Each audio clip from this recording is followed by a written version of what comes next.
মসজিদের ইমাম তার জানাজা পড়াতে অস্বীকার করলেন। সবাই লাশের গায়ে থুথু দিয়ে বলল, এ তো ছিল এক মস্ত বড় মাতাল আর জিনাখোর। ঘটনাটি তুরস্কের সুলতান চতুর্থ মুরাদের সময়ের। সুলতান একদিন ছদ্মবেশে ঘুরতে বেরিয়ে রাস্তায় এক ব্যক্তির লাশ পড়ে থাকতে দেখলেন। কেউ লাশটি ধরছে না, উল্টো সবাই ঘৃণা করছে। সুলতান একাই কোনো মতে লাশটি কাঁধে করে মৃত ব্যক্তির বাড়িতে নিয়ে গেলেন। স্বামীকে মৃত দেখে স্ত্রী কান্নায় ভেঙে পড়লেন। স্ত্রী বললেন, আমি জানি মানুষ ওকে খারাপ ভাবত, কিন্তু আল্লাহ জানেন আমার স্বামী প্রতিদিন বাজার থেকে মদ কিনে নর্দমায় ফেলে দিত, যাতে অন্য কোনো মুসলমান তা পান করতে না পারে। আর খারাপ নারীদের টাকা দিয়ে বলতো, এই টাকা নাও, আজ রাতে অন্তত পাপ কাজ না করে ইবাদত করো। মৃত্যুর আগে আমার স্বামী খুব কাঁদছিল আর বলছিল, আমি মারা গেলে তো মসজিদের ইমামও আমার জানাজা পড়বে না। আমি বলেছিলাম, ভেবো না, আল্লাহ উত্তম ব্যবস্থা করবেন।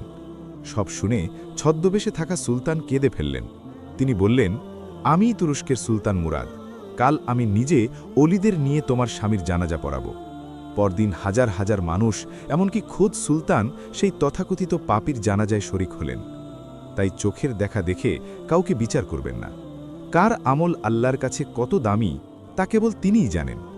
ভিডিওটি শেয়ার করে সবাইকে জানার সুযোগ করে দিন।